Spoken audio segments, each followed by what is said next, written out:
What's up, YouTube? This is Dean again. So, my diabetic journey continues. Today is Sunday, March 11th, and this morning my numbers weren't too bad. My fasting sugar was 168 milligrams per deciliter at a weight of 212 pounds. It wasn't too bad, and I think one of the reasons that my sugar was lower than it has been for the last couple of days is because of the workout that I put in yesterday. And I'm going to put a little snapshot of what I did yesterday. It was a pretty good workout. And I think the one exercise that really makes a big difference is the first exercise that I did, the Romanian deadlift, because it's a compound movement. I mean, you're using pretty much every muscle in your body, and movements like that, it really makes your body, start using fuel for energy. Your cells just become more active, your receptor cells. And for me, that's a great way to begin my workout. I went on to do some close grip benches, some pull downs, pullovers, a couple of laterals for shoulders, some leg raises. So it was a pretty good workout. The previous day, yesterday, my sugar level came out to about 197, and I did gain a little. I think I gained a pound. It's 197. I came in weighing at 213 pounds, 0.6. And I think one of the reasons that I gained weight, because a couple of days ago I was weighing in about 209 pounds, 209.2. And one of the reasons is because a couple of days this week I ate a little bit too much. On March 8th, I averaged about 2,700 calories. And before that, on March 6th, I averaged about 2,800 calories. And on that day, I had a couple of big meals. Like on March 6th, I had a burrito from Pollo Loco. March 8th, I had another burrito from a place called Chipotle. And the average calories, I believe each burrito was about 800 to 900 calories.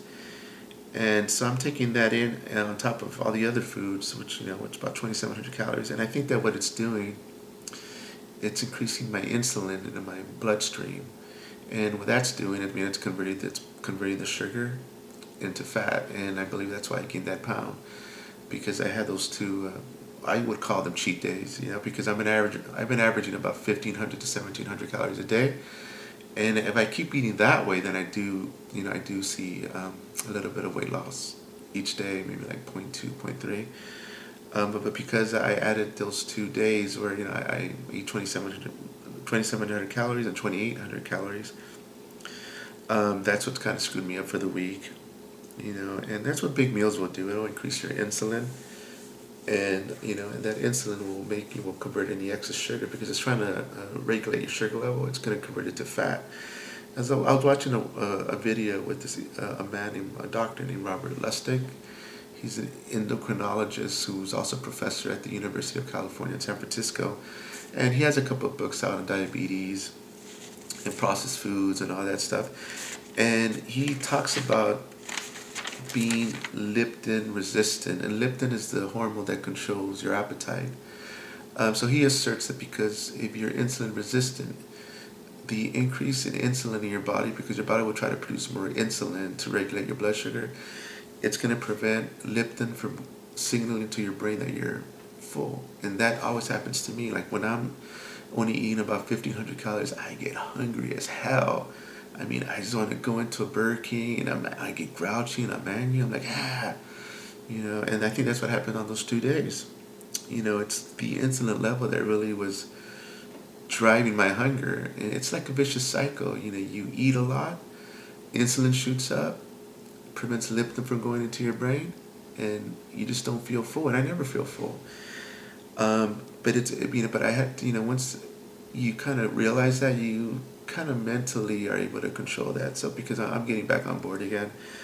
So this week, I'm really going to make an effort to limit my calories for about 1,500. And I'm going to eat something like this.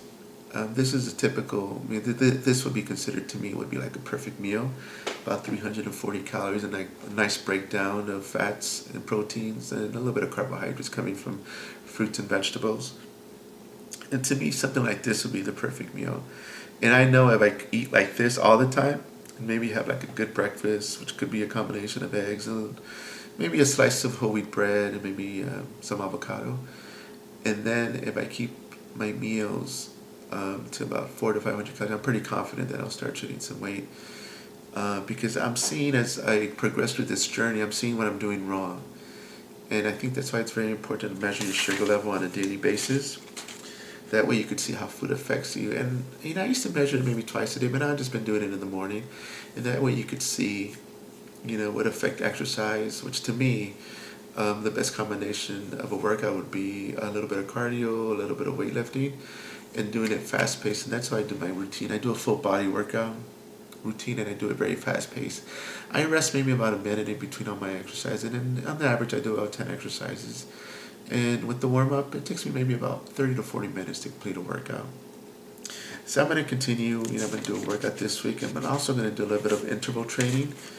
I usually get on the Stairmaster, and what I'm going to do, I'm really going to stick to interval training. I think it's a very effective way to, lose weight. To me, that's what I've read. That's what I've heard. So I'm going to give it a try. But I think the number one thing, I got to be more consistent with my meals. I really got to make a big effort of maintaining, minimizing a daily caloric intake of about 1,400 to 1,600 calories, and not go beyond that.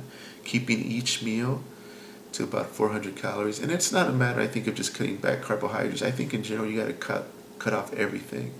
So not eat too much protein, and not eat too much fat, and not eat too much carbohydrates. Kind of minimize every macronutrient and and try to get the most out of those 400 calories. And like this example, right here I'm getting a little bit of kale, I'm getting some cabbage, avocado, chicken, strawberries. So it's a good variety of vitamins and nutrients that I'm getting, and that's exactly how I gotta eat. So I'm doing a little bit more research. You have different doctors that have different views of points of views on diabetes, what's causing, is it curable? And I think what it is, I think it's a lot more complicated than people think. I don't think everyone gets diabetes the same way. Yeah, the way Dr. Robert Lustig explains it, it's the way that I feel that I became a diabetic type 2. And in my case, I think it progressively happened in 10 years.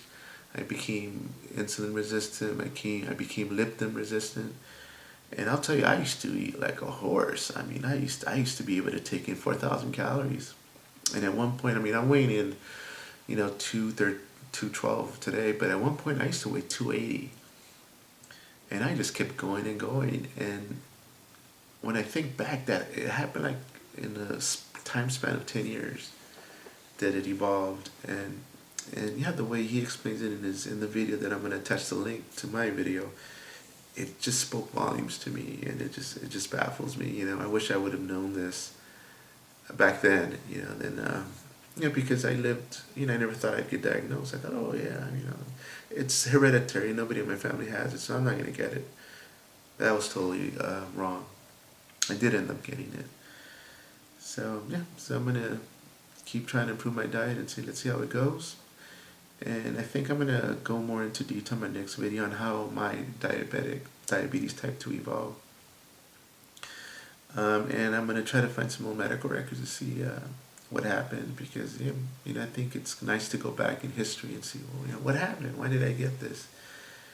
Especially when nobody in my family has it. So in my case, it's not hereditary. In my case, I think it was all environmental factors that caused it.